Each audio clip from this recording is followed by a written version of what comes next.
Hey, I'm Alex Radcliffe from Board Game Co. And I apologize for the abundance of Marvel Zombies videos that I've had on the channel, and I think this is the last one for a while. Because rest assured, when I get it, I'll unbox it, I'll review it, I'll do all those things that I haven't done yet. But for right now, I think this is the last Marvel Zombies official video we're having on the channel for a while. Hopefully. Maybe. We'll see. This video is something I penciled down as a video that I was going to do from the first days of the Marvel Zombies campaign. Some quick background in case you don't know, Marvel Zombies is CMON's latest campaign. It just crossed well, I don't actually know yet because it's still ending in like 3 hours. I mean, for me it's ending in 3 hours. For you, it's ended a few days ago.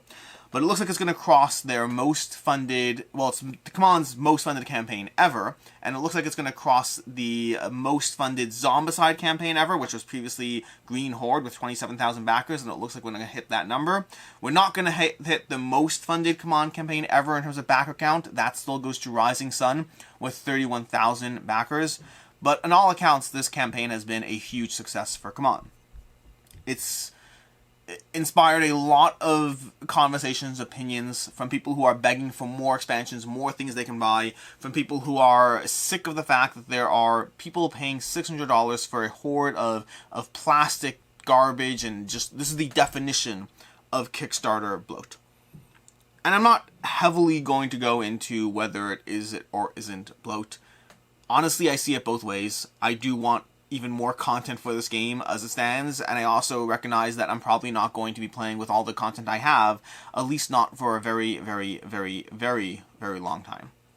Now for myself, I'm backing it at the $615 pledge level with basically the everything pledge level, and then I'm adding on the plastic tiles. I might get a set of dice. I don't think I will, but we'll see. But by the time we're done, by the time we factor in the $615 plus the 30 at $645 plus the $100 plus shipping, I'm looking at spending $750 on this game.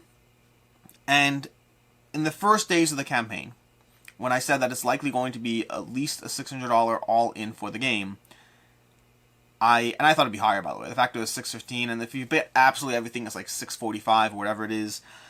But someone commented on the video, I think username is RB, if I'm not mistaken, saying, at what point, I'm trying to have the exact comment. The exact comment he wrote was something along the lines of, like, at what point does a game just not worth it anymore, or something along those lines, or what amount of gameplay is possibly worth $600?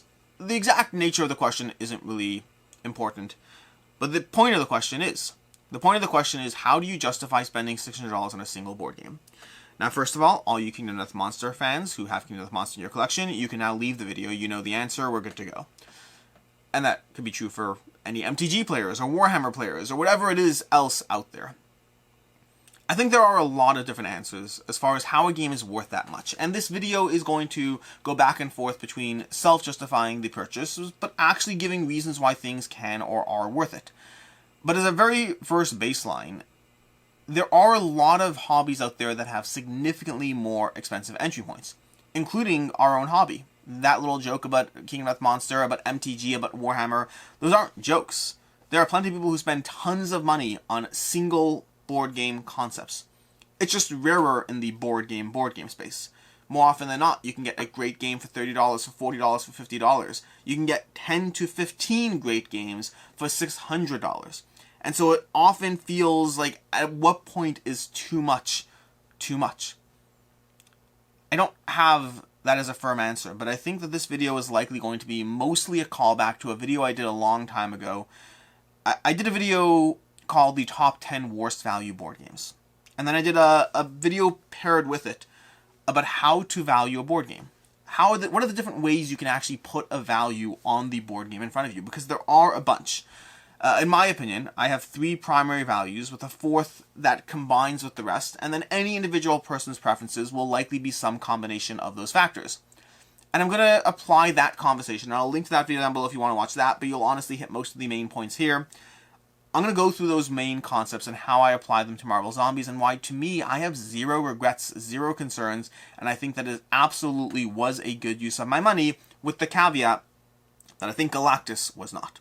Galactus, as I said in my last Marvel Zombies video, the only reason I'm able to justify getting Galactus is because I do these videos, because I'm a content creator, because it can be a tax write-off. Those are the only reasons why I can justify getting Galactus. The rest of it, I have no qualms about. The rest of it is an easy get. And by the way, when we had Cthulhu Left May Die, I didn't get the Giant Cthulhu. I got everything else and I passed on the Giant Cthulhu. Even for me, there's a line, or at least there was a line. Whether or not there is still is a different question entirely. But let's go ahead and go through this. And this is different as well than a different video I did. This is different than the why I shouldn't have backed Marvel United, which is a different video I did, kind of taking the opposite stance of the same conversation. The reasons I did, the reason I was willing to make the exception, but the reasons I shouldn't have. And I've actually changed my mind about that since then. But that's not going to be a conversation. Meaning I think I should have backed Marvel United all in. I have no qualms anymore. But that's a conversation for a different day.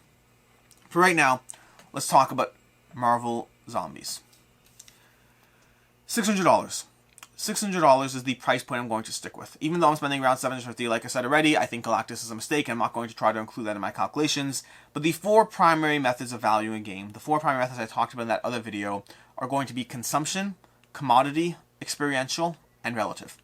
Consumption is the idea that as you go through a game, you track your values per play, the consumption cost per play, and that gives you your cost per play, your consumption value of a game. You're not actually consuming it like you would with food, you still have it, but it does give you a ratio that will only ever get better with time, assuming you're still playing it. Then there's commodity. Commodity is the idea that a game will hold its value. Some games do, some games don't. In the case of every Command game, they will, but we're going to dive deeper into these in a second.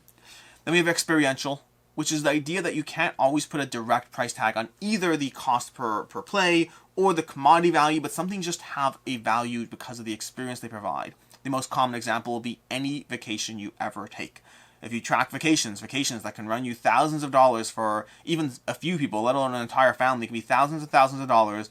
The cost for the amount of time you get out of it is almost always not worth it, but it gives you some form of experience that has a different price point than comparing it to something else. And the last one that requires comparing it is the relative value. When you sit there and say, yes, sure, there's a experiential value, there's a consumption value, but I want to compare those to other things that will give me a similar experiential value or a similar consumption value, and I want to see what's better. I want to try to get the best comparison point between different aspects, and that applies to commodity as well. Relative is where you combine it with where you compare it to something else. And so let's go through this a little bit more slowly again, applying this specifically to Marvel Zombies. Consumption. The consumption value is the value per play at a $600 price point for the game, assuming you did not get Galactus, but you got the Hungry Pledge and you got the shipping. You're talking about roughly $600. $600 is a lot of plays, a lot of time, a lot of, well, everything. If you played Marvel Zombies, or if I play Marvel Zombies every month and a half, well, let's take a step back. Let's say I want to hit a $15 value, a $15 per play value. If I play Marvel Zombies every month and a half for 60 months, it's going to take 5 years until it's worth it. It's going to take 5 years until the math checks out that the $15 per play, you need to get 40 plays out of that. 40 plays, that's $600 and $15 per play every month and a half. That's 60 months or 5 years until it's all worth it. Now, for context, I have 25. I think I have to also check my log, but I checked before the video, but I have like roughly 25 plays of Zombicide Black Plague in the past 42 months, which means I am hitting that roughly month and a half every single play on average. There are days where I'll play it 3 times and then I won't play it for 3 months. And so you have that balance, but on average, it looks like I'm good for 5 years. In 5 years, Marvel Zombies will have held its value, assuming I continue to play it. Not held its value, will have held its consumption value if I want to hit $15 per play. Is that worth it? Is that not? Well, it's going to depend on the relative value, because $15 per play, I will get my values worth out of Marvel Zombies. I am not worried about it. It is my favorite Zombicide experience to date, and I absolutely will get those 40 plays out of it. Maybe over 5 years, maybe over 6, but I'll get those plays. When you compare it to other games, that number breaks down, and we'll get to that. Then there's the commodity value. It will hold its value. I'm not worried about that. I'm not concerned about that. Time is relative, of course. But other games, other Command games that have done well, Death May Die, still holding strong. Black Plague, still holding strong. Invader, not as much, still holding decently, but not strong. Rising Sun, still holding strong. Blood Rage, still holding strong. There are plenty of Command titles that are still doing just fine with holding their value years and years and years later. I don't think Marvel Zombies will be an exception. I think it has a strong IP. It is a good Zombicide game. I think it will hold its value totally fine, even if I want to turn around and sell it 5 years later. And this is where you start getting to that comparison point, because if you play it for 5 years and you get that $15 per play, and then you turn around and sell it and you get your money back, well, I mean, that's a pretty good comparison point, right? That only applies if you actually sell it, though, and not if you don't. Then there's the experiential value. And the experiential value is mostly going to come into play when you start trying to factor in the various characters you're getting, but not necessarily playing. By the time all is said and done, I haven't done an exact count, I probably should have before we started this, but there were 80 plus stretch goals in the campaign. That's ignoring the fact that you already have 12, I think 6 characters, 6 heroes and 6 bad guys in each core set. So that's another 12 per set. That's another 24 total between both sets, plus all the expansions. There's got to be something like 140 different characters in the game. Each character that doubles as an abomination and as a survivor, depending on the mode you're playing at. So 140 different characters, different playstyles. Even in the 50 plays I'm going to get, I personally will never get to experience, not never, but it will take a long time for me to experience those characters. At 4 characters per game, and assuming we're rotating it up, if I actually want to play as and not just play with, even if I'm controlling 2 characters, that would take roughly 70 games before I got to play it at all. 35 games in theory before they were all in play, but 70 games until I actually got to play with every character, and assuming I played with each one once. That's completely unnecessary. But there is an experiential value in having it all, in unboxing it, and seeing it, and in being able to pick Hulk, or being able to pick Giant Man, or picking whatever characters you want, whether you pick one or not, whether you end up using it or not. There is an experiential value to unboxing it all, to owning it all, to having it all. I have not played with every single Black Plague character ever yet. I've played with a lot of them. 25 plays at 6 characters per game, that brings you a lot of characters to the table, and I definitely try to mix it up. I have even gone as far as utilizing my Besieged characters. I have the crossover pack for Besieged and Black Plague. I've even gone ahead and used them because, honestly, I haven't played with every Black Plague character, but I've rotated and played the game enough that I feel I've seen them all. And so having the ability to pick, to select, to choose another character and bring it to the table, having the ability to look at a skill set and say, you know what, these 3 skills don't appeal to me as much. I want to pick these 3 skills and combine with that. The ability to go through it all, to own it all, to have it all, there is an experiential value in having it. I will not play every scenario. I don't think I ever will. Even in Black Plague, I have played it a lot of times, but I often go back to some of the same scenarios. Some of the larger 3x3 map tiles, I haven't actually played through some of them. There's a lot of content out there. The expansions all give you more scenarios and more stuff. And then they have, Zombicide releases in general, command releases in general. They're free scenario Friday or whatever. They don't call it that, but they have free scenarios every week for the various games. You can print out even more content there if you're a really hardcore player. But there is absolutely an experiential value to having everything. That experiential value partially goes towards Galactus, but again, Galactus is a huge mistake. It's a huge mistake. Do not get Galactus. You should. Well, if you have, it's too late now. And then there's the relative value where it starts to fall apart depending on where you're going. The relative value is the idea that you compare these points to other things. Commodity-wise, you're still fine. As far as holding its value, commodity games do fine. And yes, in theory, the core pledge is a better relative value than the entire pledge. But commodity-wise, I'm still completely fine with the fact that this game will hold its value, even when you start comparing it to relative value, to comparing it to other games, other campaigns, other engines, other Kickstarters, whatever it is.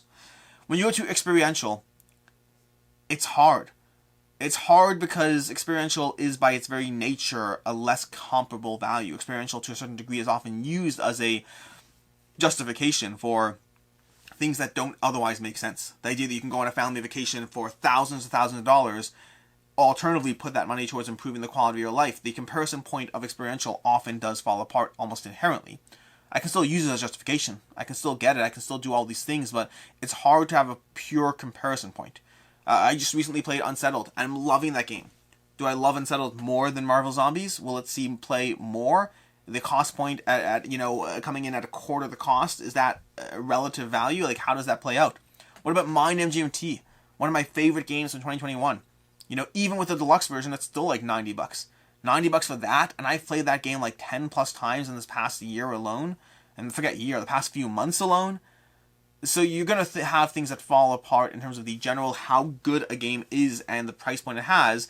But I would still say overall, while I can certainly find exceptions, overall I think it still holds up when you compare the relative experiential value of getting everything from Marvel Zombies. I think it's worth it. If you like it the way I do. If you like Zombicide the way I do. If you like the Marvel IP thrown on top of it the way I do.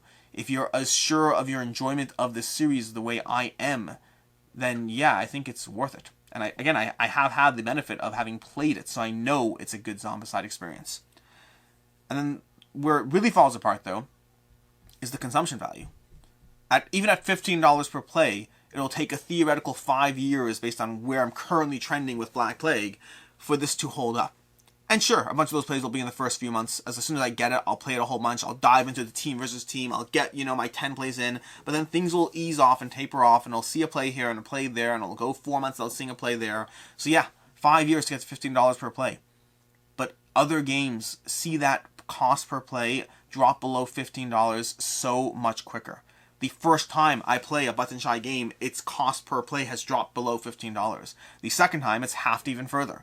Mind MGMT, like I just said, 10 plays in the past few months, it's already down to $9 per play. That's even for the deluxe version of the game, and you don't even need the deluxe version of the game. The regular retail $50 copy of a game will be just fine too. You can have a lot of games out there that their cost per play has dropped, and the reason these games are on the table is because these are some of my favorite games. These games over here, and the reason Project Elite's not here, for context, is because all these 7 games, and there might be more, I haven't done a full check, but these 7 Command titles are all in my top 100, at least my top 100 of 2021. And they've all seen various levels of that cost per play. But they have all been fantastic experiences. Ankh, I don't remember what I spent on this, $250, something like that for all in. I have like 6 or 7 plays, so it's making its way slowly there, but it's still at $30, $40 per play, still too much. Blood Rage, this thing was a retail copy, not even Kickstarter. This is easily seen as cost per play, go through the roof. We're totally fine on Blood Rage. Cthulhu Death May Die, the cost per play has been fantastic, coming in around at $200 for everything I spent in it, and I've gotten 30, 40 plays on this game, if not more, probably close to $50, 50 plays. So that $200 is $4 per play. That's absolutely fantastic. Zombicide Black Plague, cost per play has been amazing, with the caveat that does not hold true for Invader, but then again, I'm selling it, so who cares? It does not hold true for 2nd edition, but then again, I sold it, so who cares? It gets a little tricky when you start comparing everything I own for Black Plague and Green Horde, but even so, 25 plus plays, combined with everything I have for it, we're doing just fine, and this is still not going anywhere. Rise of Moloch. This was a fairly cheap Kickstarter, all things considered, and I don't know exactly, I've played the full campaign at least once. I probably have around 12 plays of this one. This is one that doesn't see the play as often, so the cost per play is not as good, partially because it's a campaign game, but that does mean that when I do play it, it gets another 6 to 9 games in right away. So this is a harder one. It will see its cost per play drop below that $15 over time, but it certainly has had a hard time. I will say that Rum and Bones is probably my worst cost per play for a Command game that's in the top 100. I own all the content from the first and second versions of Rum and Bones. I have the compatibility kit to play it all, and I've probably played this game less than 15 times as well. It's just hard to table. When I do table, I have a lot of fun. I'll often get 2 or 3 games in at once, but then it won't see play for another 4 or 5 months. Again, it still will drop below. It's a fantastic experience, but it is taking its time. And then Marvel United. This is a fantastic one. This one sees play time and time again. I constantly pull it out in any number of different scenarios, and it's one of my son's favorite games to ask and play, and it's always going to see that cost per play continuously dropping and dropping and dropping. It doesn't make them good cost per plays. These are inherently more miniature-focused games with a lot more bling, a lot more unnecessary stuff, adding to the experiential value, absolutely. I mean, I share these games with my kids. I show them the miniatures. They have fun going through it all. But at the end of the day, these are games that they inherently cost more and inherently will take more time for those numbers to drop. The relative cost per play is likely not worth it. But there's 7 Command games in my top 100. That's insane. And it will likely hit 8, although to be fair, I'll probably just combine Marvel Zombies with Zombicide Black Plague. I'm not going to give it 2 slots. That seems like it's... maybe. We'll see. We'll figure that out next year. That's a next year problem. There's no direct answer as far as what makes sense or doesn't make sense here. There are a lot of game systems that can cost a lot of money. There are a lot of game systems that can cost you that over $600 mark. They are certainly the exception, but they still exist. There's Kingdom Death Monster. There's Too Many Bones. There's Marvel Champions. There's Marvel, what's the miniature one? Not Marvel United, Marvel United. There's Marvel Zombies. There's Marvel, what is the Fantasy Flight one? I'm blanking on this one. Whatever it's called. You know what I'm talking about. The Fantasy Flight line of Crisis Protocol. Crisis Protocol, that's the one. There's so many game systems out there. The fact that somebody went ahead and spent $600 on an LCG for Arkham Horror does not make it better or worse than someone who spent $600 on Marvel United. They just did it slowly and over time, and they didn't pay for miniatures, so you view them less as a sucker who's just pulled in by the pretty bling. I like the pretty bling. I don't particularly care. And there's so much content. There's so much variety. Will I go through it all? I don't know. Time will tell on that one. We'll see. We'll figure it out.